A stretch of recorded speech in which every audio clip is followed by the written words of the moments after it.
ওম নমঃ শিবায়। আজকের মহাবাক্যের তারিখ 4 এপ্রিল 1968। মিষ্টি বাচ্চারা যাদের বাবার সাথে প্রেম থাকবে তারা বলবে যে আমরা তো এখানেই থাকব, স্বর্গ চাই না, আমাদের তো বাবা চাই। শিব বাবার মতন উঁচুর থেকে উঁচু দয়াবান কেউ হয় না। এমন বাবার সাথে কেন না থাকি? এ হলো ওয়ান্ডারফুল অবস্থা, যাতে তোমরা হীরে সমান হয়ে যাও। এমন অবস্থা স্বর্গেও হয় না। ওম নমঃ শিবায়। বাবা বসে বাচ্চাদের বোঝান, বোঝাতে বোঝাতে পারুষ বুদ্ধি বানান। এও হলো বোঝার মতো কথা, তাই না? এই লক্ষ্মী নারায়ণও পারুষ বুদ্ধি তোমাদের সামনে বসে রয়েছে। তোমরা জানো আমরা এমন লক্ষ্মী নারায়ণ ছিলাম, অথবা তার কুলে অথবা তার রাজধানীর ছিলাম। এখানে যখন আসো তো নিশ্চয় থাকে। নিজের গ্রামে থাকো তখন এতটা নেশা থাকে না। বাবা বোঝান, তোমাদের মনে রয়েছে নাকি ভুলে গেছো? যিনি এই পদ প্রাপ্ত করিয়েছেন তার নামও অনেক রেখে দিয়েছে। বাবাও বলে, মনোহর প্রিয়ও বলে। আধা কল্প তোমরা তাঁর স্মরণ করে এসেছ। বাবা এসে সেই আধা কল্পের স্মরণকে মেটান, সামনে এসে দাঁড়িয়ে যান। বাচ্চারাও এটা জানে যে জ্ঞান সাগর আমাদের পড়ান, কোনো দেহধারী নয়। আত্মা শোনে, পরমাত্মা শোনান। আত্মিক বুদ্ধি হয়ে শুনতে হয়। এ হলোই আত্মিক নলেজ। একইবার এই আত্মিক নলেজ মেলে। কত ভালো নলেজ! সমস্ত সৃষ্টির আদি মধ্য অন্তকে জানো। বাবার যে এত মহিমা গায়ন করে তো নিশ্চয়ই এসে বাচ্চাদের শিখিয়েছিলেন, তাই তো মহিমা করে। তোমরা জানো বাবার সামনে বসে রয়েছেন। আমরা নিজের ঘর পরিবার ছেড়ে বাবার সাথে মিলতে এসেছি। বাবার থেকে আবারও দৈবী স্বরাজ্যের বর্ষা নিতে এসেছি। রেজিস্টারও তোমরা ভরে থাকো তো তাতেও লেখা উচিত, অসীম জগতের বাবার থেকে অসীম জগতের বাদশাহীর বর্ষা আবারও পাবার জন্য রিফ্রেশ হতে এসেছি। এটা লেখার জন্য বুঝ থাকা চাই। দেখা উচিত কি কি লেখে। লেখা এমন হওয়া উচিত যে কেউ আসুক, রেজিস্টার দেখলে তো বুঝে যাবে যে এ অসীম জগতের বাবার বাচ্চা, অসীম জগতের বাবার থেকে বর্ষা নিতে এসেছে। রিফ্রেশ হয়ে চলে যায়। লিখলেই বুঝে যাবে যে এদের যে পড়িয়ে থাকে তিনি অসীম জগতের আত্মিক বাবা। এও তোমরা বাচ্চারা বুঝে থাকো। সমস্ত কল্পে বাবা একইবার আসেন। এ যাদের বুদ্ধি অসীমের থাকে, যারা স্মরণ করতে থাকে তাদের খুশিও হবে। অনেককে তো মায়া একদম ভুলিয়ে দেয়। এখান থেকে ঘরে গেলে মিত্র সম্বন্ধী আদি দেখলে তো ব্যাস সেই নেশা উড়ে যায়। নম্বর অনুযায়ী পুরুষার্থ অনুসারে কেউ তো এই কাজেই লেগে যায়। এই জন্য এ মধুবন গায়ন করা হয়।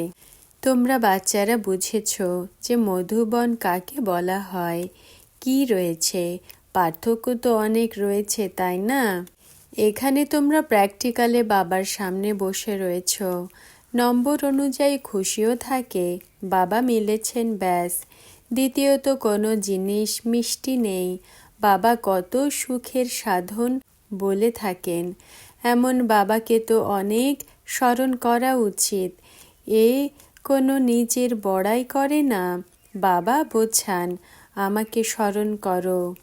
তিনি তো দেহধারী নন, তিনি তো হলেনই বিদেহী। এখন তোমরা বাচ্চারা জানো আমাদের অসীম জগতের বাবা পড়ান।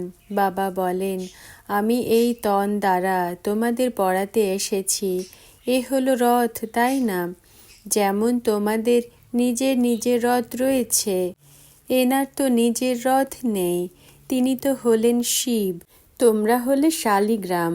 বাবা আর বাচ্চারা। বাবারই মহিমা রয়েছে, সৃষ্টির আদি মধ্য অন্তকেও জানেন। তিনি বলেন যে আমি এই তন দ্বারা সৃষ্টির আদি মধ্য অন্তের রহস্য বুঝিয়ে থাকি। জ্ঞান সাগর বাবা ছাড়া আর কেউ যা পড়াতে পারে না। টিচারকে তো কখনো ভোলা উচিত নয়। সার্ভিস করার জন্য বাবা বোঝান, বাবার পরিচয় দিতে হবে। বাবাই হলেন পতিত পাবন। আত্মা আর পরমাত্মার মেলা হলো বড়ই ভারী। যখন পরমাত্মা এসে বাচ্চাদের পড়ান, ওই ভক্তিমার্গের তো কথাই হলো আলাদা। সেখানে তো মেলা লাগতেই থাকে। এই মেলা তো একই বারের। আবার এই মেলা 5000 বছর পরেই লাগবে। ভক্তিমার্গে তো অনেক ঝঞ্ঝাট রয়েছে। কত মাথা ঘামাতে হয়, কত গীত গায় সন্তুষ্ট করার জন্য। কৃষ্ণকে সন্তুষ্ট করে, শঙ্করকে সন্তুষ্ট করে, হনুমানকে সন্তুষ্ট করবে। এখানে তো কাউকে সন্তুষ্ট করার কোনো কথাই নেই। এ তো হলো পড়াশুনো। টিচারের ডাইরেকশনে চলতে হয়, না চললে তো নিশ্চয়ই ফেল হয়ে যাবে। এ হলো কমন কথা। সেটা হলো সীমিত জগতের স্কুল, এ হলো অসীম জগতের। তোমরা পড়েও থাকো কেমন সাধারণ রীতিতে, নিচে বসে পড়ে থাকো, মিউজিয়ামে যাও। এমন নয় যে জুতো খুলে যাও না। এ তো হলো পড়াশুনো। জুতো পরেও যেতে পারো। ভক্তি মার্গে তো দেবতাদের সামনে জুতো পরে যায় না। এ তো হলো পড়াশুনো। পড়াতে জুতো খোলা হয় না।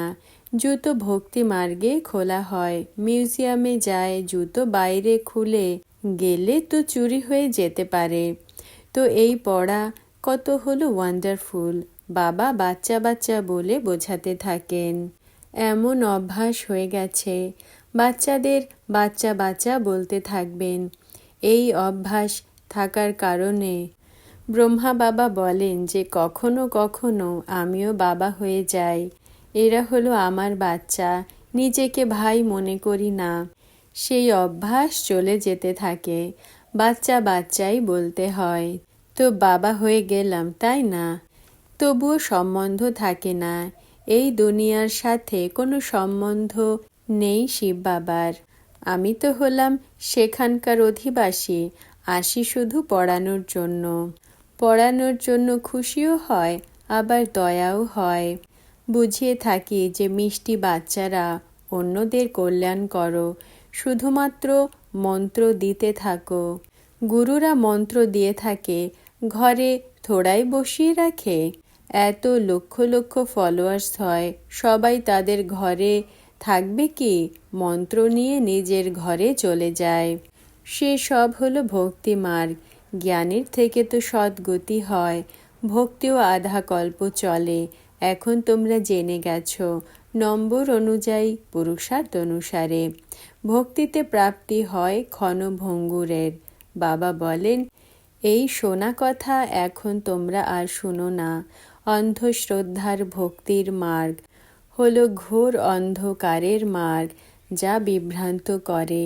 সত্যযুগে ধাক্কা খাওয়ার কোনো কথাই নেই। এই জন্য ভক্তরা ভগবানকে স্মরণ করে, বাবা আমাদের ভক্তির ফল দাও। ভক্তির ফল হলো জ্ঞান, জ্ঞানের ফল হলো বিশ্বের বাদশাহী। এরপর এই রাবণ রাজ্যই শেষ হয়ে যায়। এত সময় আমরা রাবণ রাজ্যে ছিলাম, এই জন্য প্রত্যেক বছর রাবণকে জ্বালাতে থাকে। সত্যযুগে তো রাবণ হবেই না। ভস্মাসুর, অকাসুর, বকাসুর এই সব নাম হলো আসুরি সম্প্রদায়ের। সেখানে এই নাম হয় না। বাচ্চারা এখন জ্ঞান আর ভক্তিকে বুঝে গেছে। ভক্তিতে কোনো সুখ নেই, অল্পকালের সুখ রয়েছে। কৃষ্ণকে দেখলো, ব্যাস কৃষ্ণই কৃষ্ণ করতে থাকে। অনেক ভালোবেসে স্মরণ করে। হয় কিছুই না, যতক্ষণ বাবা এসে বোঝাবে। বাবা বলেন, তোমরা হলে পাপ আত্মা। এরপর কৃষ্ণকে স্মরণ করলে লাভ কি? প্রথমে পুণ্যাত্মা হও, তখনই কৃষ্ণ সমান হতে পারবে। সব থেকে ফার্স্ট ক্লাস হলো শিব বাবার অব্যভিচারী ভক্তি।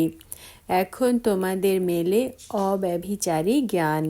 একের থেকে জ্ঞান নেওয়া হয়। বাবা বোঝান, এ হলো সেই গীতা, তোমরা লিখেও থাকো। বাবা যখন এসে গীতা শোনান তো আমরা স্বর্গবাসী হয়ে যাই। মনুষ্য দ্বারা গীতা শুনতে শুনতে আমরা নরকবাসী হয়ে গেছি। এতে ভয় পাবার তো কোনো কথাই নেই। মুখ থেকে তোমরা বুঝিয়ে থাকো। গীতা দ্বারাই রাজযোগ শেখানো হয়। তোমরা রাজাদের রাজা হয়ে যাও।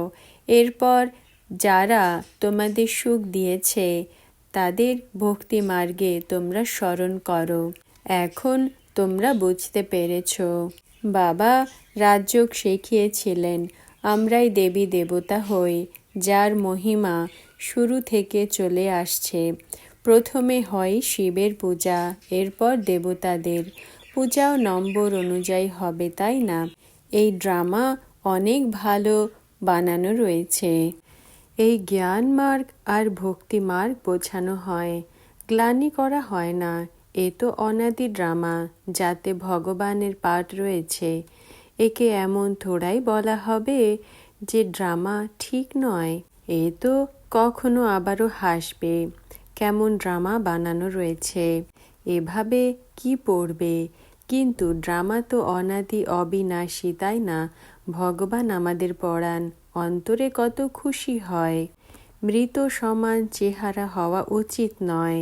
কেউ মৃত হয়ে যায়, বাবাকে ছেড়ে দেয়, চেহারায় বিমর্ষিত হয়ে থাকে।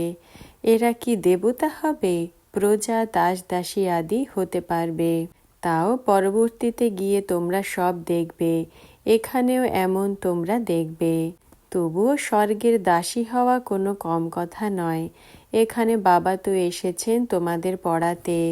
অল্প যদি কেউ পড়ে তাও স্বর্গবাসী হয়ে যায়। যে ভারতবাসী রয়েছে তাদের স্বর্গ তো স্মরণে থাকে। কেউ মরে গেলে তো বলবে যে স্বর্গবাসী হয়েছে। তাদেরও স্বর্গ আর নরকের পার্থক্য বোঝানো উচিত। এই জন্য বাবা পর্চাও ছাপিয়েছিল। হলোই নরক, তো নিশ্চয়ই পুনর্জন্ম নরকেই নেবে না? এমন তো হয় না যে পুনর্জন্ম স্বর্গে হবে। এখন তোমরা হলে পুরুষোত্তম সঙ্গম যুগে। এর বড়ই মহিমা রয়েছে। এখন তোমরা জানো আমরা না নরকে না স্বর্গে রয়েছি। এই দুয়ের থেকেই উচ্চে রয়েছি। ব্রাহ্মণদের জন্য চটি দেখায় না? এই সময় বড় ভালো যখন আমরা বাবার থেকে পড়ি। বাবার থেকে আমরা পড়তেই থাকব। এরপর তো বাবা এমন পড়াবেন না। অসীম জগতের বাবা আমাদের বাবা, টিচারও, সদ্গুরুও। এমন বাবা তো কখনো মিলবে না। যার বাবার সাথে লাভ হবে তো বলবে আমরা তো এখানেই থাকি, স্বর্গ চাই না, আমাদের তো বাবা চাই। এই বাবাও ওই বাবার মহিমা করে। শিব বাবার সমান উঁচুর থেকে উঁচু দয়াবান কেউ হয় না। এমন বাবার সাথে কেন না থাকি? এ হলো ওয়ান্ডারফুল অবস্থা, যাতে তোমরা হিরে সমান হও। এমন অবস্থা স্বর্গেও হয় না। এখন তোমরা ঈশ্বরীয় সন্তান, এরপর দৈবী সন্তান হয়ে যাবে। এখন তোমরা উত্তরণ করো। তোমরা ব্রাহ্মণরা হলে কত অল্প, দুনিয়াতে কত মানুষ রয়েছে। ভারতবাসীদের থেকেও ক্রিশ্চিয়ান বেশি হয়ে গেছে। ক্রিশ্চিয়ান, মুসলমান আদি কত অনেক রয়েছে। তোমরা জানো আমরা পড়ে আবারও রাজত্ব করার জন্য তৈরি হয়ে যাব। একে গুপ্ত নেশা বলা হয়। বাবা বোঝান, আমাকে স্মরণ করো তো তোমাদের আধা কল্পের পাপ ভস্ম হয়ে যাবে। রাবণ রাজ্যে তোমরা পাপই করেছ। প্রথম পাপ তো হলো বিকারের। বাবার স্মরণের দ্বারাই এর ওপরে জিত প্রাপ্ত করার শক্তি মেলে। এই স্মরণই ভুলে যায়। প্রতি মুহূর্তে যদিও গীতা তো পড়ে, কিন্তু ভগবানুবাজ কাকে বলা হয় জানা নেই। প্রথমে তোমাদেরও জানা ছিল না। ভগবান তো রাজযোগ শিখিয়েছেন। ডবল মুকুটধারী বানিয়েছেন। সন্ন্যাসীরা যদিও গীতা আদি শোনায়, কিন্তু তারা ডাবল মুকুটধারী তো হয় না। এখন তোমাদের স্মৃতি দেওয়া হয়। তোমাদের জন্য এ কোনো নতুন কথা নয়। বাবাই প্রশ্ন করেন যে আগে কখনো মিলেছিলে? এমন কেউ আর প্রশ্ন করতে পারে না, আসবেই না। কন্যারা বলে যে হ্যাঁ বাবা, আমরা 5,000 বছর পূর্বেও মিলেছিলাম। কি লিখেছিলে? স্বর্গের বর্ষা। কিন্তু স্বর্গের বর্ষাতেও পদ অনেক রয়েছে। রাজা রানীও স্বর্গের মালিক বলা হবে। তো প্রজা, দাস দাসী আদিও স্বর্গের মালিক মনে করবে, তাই না? পদ তো নম্বর অনুযায়ী হয়। এ হলোই সত্যনারায়ণের কথা। কিন্তু প্রজা, দাস দাসী আদিও তো রয়েছে না? মালা তৈরি হয়।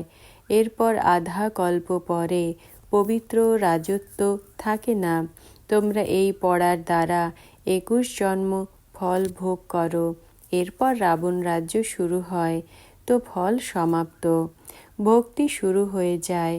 আগে গিয়ে যারা গাফিলতি করে বিয়ে আদি করেছিল, সে সব আসতে থাকবে। যতটা স্মরণে তোমরা থাকবে ততটাই বলবান হবে। সাধুরাও আকর্ষণ করে, তাই না? সেটা হলো ভক্তির বল, যা আকর্ষণ করে। ভক্তিতে কত আনন্দে থাকে। ভক্তিতে বল রয়েছে অল্পকালের সুখ মেলার। জ্ঞানে বল রয়েছে 21 জন্ম সুখ ভোগ করার। এখন এই পুরনো দুনিয়ায় শেষ হয়ে যায়। এ হলো তোমাদের এম অবজেক্ট। ভারতবাসীদের এমন রাজধানী আমি দিয়ে থাকি। এই দেবী দেবতাদের রাজধানী স্থাপন হচ্ছে, এও তোমরা জানো। আত্মা হলো অবিনাশী, দেহ হলো বিনাশী। আত্মা 84 জন্মের পার্ট প্লে করে। বাবা বলেন তোমরা পাপাত্মা হয়ে গেছো, আবার এখন পাবন হতে হবে। আমি হলাম পতিত পাবন। আমাকে স্মরণ করলে তোমাদের বিকর্ম বিনাশ হবে। এ হলো রাজযোগ। বাকি তোমরা যা কিছু শিখে এসেছো সেটা হলো ভক্তি। এখন অসীম জগতের বাবার থেকে এসে বর্ষা নাও।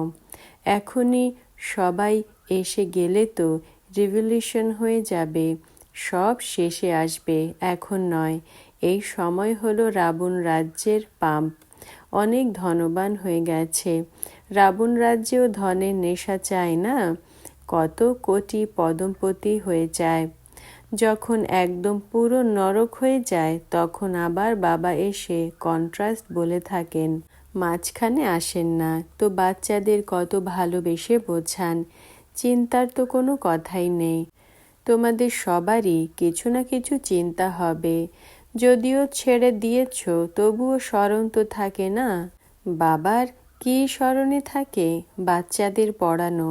কারণ বাবা হলেন জ্ঞানের সাগর, ভালোবাসার সাগর। তিনি বলেন তোমাদের প্রেমের পুতুল বানিয়েই ছাড়ব, ভারতকে স্বর্গ বানিয়েই ছাড়ব। এ হলো গ্যারান্টি। বাচ্চারাও বলে যে আমরা স্বর্গের স্থাপনা করেই ছাড়ব। সার্ভিসের পর আরাম করতে হয় না। পরবর্তীতে গিয়ে তোমরা এতটা বিজি হয়ে যাবে যে আর জিজ্ঞাসা করো না। অনেক দুঃখী মানুষ আসবে তোমাদের কাছে। আচ্ছা, আত্মিক বাচ্চাদের স্মরণ, স্নেহ আর নমস্কার। আজকের বরদান, অসীম জগতের বৈরাগী ভব। ব্যাখ্যা: বিশ্ব পরিবর্তন হবার পূর্বে বিশ্বের সব আত্মাদের বৈরাগ্য বৃত্তি হবে, আর বৈরাগ্য বৃত্তির দ্বারাই বাবার পরিচয়কে ধারণ করতে পারবে যে হ্যাঁ, আমরা আত্মাদের বাবা এসে গেছে। তোমরা নিমিত্ত বাচ্চাদেরও সম্পূর্ণ পরিবর্তনের আধার হল অসীম জগতের বৈরাগ্য। তো সংগঠনে অসীম জগতের বৈরাগ্য বৃত্তি আনার পুরুষার্থ করো। ওম নমঃ শিবায়।